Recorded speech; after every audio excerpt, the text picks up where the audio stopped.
Hello बच्चों। हमारा प्रश्न दिया हुआ है कीटोन टोलेन अभिकर्मक तथा फेलिंग विलयन को अपचयित नहीं करते हैं, परंतु फ्रक्टोज में कीटोनिक समूह उपस्थित होते हुए भी इन्हें अपचयित कर देता है। कारण स्पष्ट कीजिए। चलिए समझते हैं इस प्रश्न को। इस प्रश्न की अगर मुख्य अवधारणा की बात की जाए तो मुख्य अवधारणा में हमें एल्डोस और कीटोस के बारे में समझना होगा। ठीक है, तो एल्डोस जो होता है हमारा, जिसमें क्या होता है, एल्डिहाइड समूह उपस्थित होता है। ठीक है, एल्डिहाइड एल्डिहाइड समूह रहता है। ठीक है, CHO ग्रुप।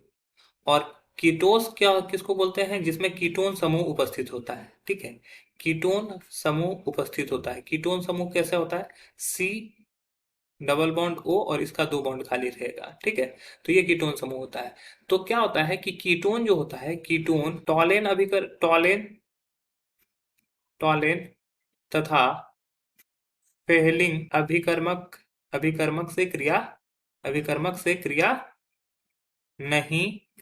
नहीं करते हैं।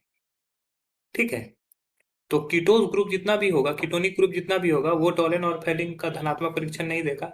लेकिन एल्डिहाइड ये रिएक्शन कर सकता है। जैसे ग्लूकोज की बात करें तो ग्लूकोज CHO होल 4 और CH2OH, इसका जगह हम टोलेन अभिकर्मक किसको बोलते हैं, AgNH3 होल 2, ये 2OH। ठीक है, तो इससे अगर रिएक्ट करेगा तो इसको COOH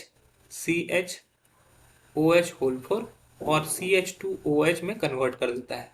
तो ये क्या है, हमारा ग्लूकोज है। ये मतलब कि एल्डोस है।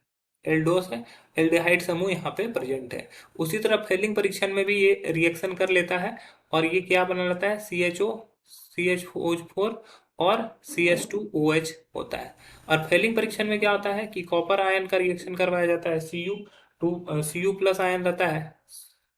ठीक है, Cu+ आयन।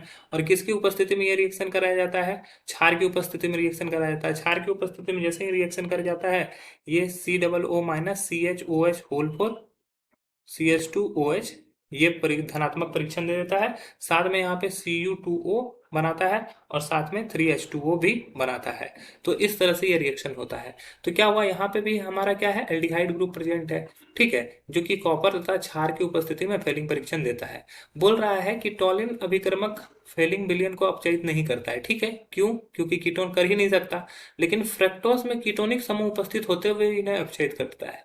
अगर फ्रुक्टोज का बात करें तो फ्रुक्टोज का फॉर्मूला क्या होता है, फ्रुक्टोज का फॉर्मूला होता है CH2OH, फिर होता है हमारा CO, फिर हमारा होता है CHOH होल 3 और CH2OH। ठीक है, तो देखो दिक्कत कहाँ पे हुआ, यहाँ पे हमारा कीटोनिक समूह है, उसके बावजूद भी ये हो जाता है। इसका रीजन क्या है कि जब ये क्षार से अभिक्रिया करते हैं तो ये क्षार से अभिक्रिया करके ग्लूकोज में बदल जाता है, और ग्लूकोज में जैसे ही बदलेगा, ये क्या होता है, यहाँ पे एल्डिहाइड समूह आ जाएगा। जैसे ही ये ग्लूकोज में बदलेगा क्षार से अभिक्रिया करके, ये किस में आ जाएगा, ये एल्डिहाइड समूह इसमें उपस्थित हो जाएगा। और एल्डिहाइड समूह जैसे ही उपस्थित होगा, ये हमारा फेलिंग परीक्षण दे देगा। तो इसीलिए बोला गया कि फ्रक्टोज का केटोनिक समूह उपस्थिति भी इन्हें अपचयित कर देता है। इसका कारण यही है कि ये क्षार से अभिक्रिया करके ग्लूकोज बना लेता है, और ग्लूकोज बनाने के बाद ये फेलिंग और टॉलिन परीक्षण दे सकते हैं। आशा है यह प्रश्न आपको समझ में आया होगा। धन्यवाद।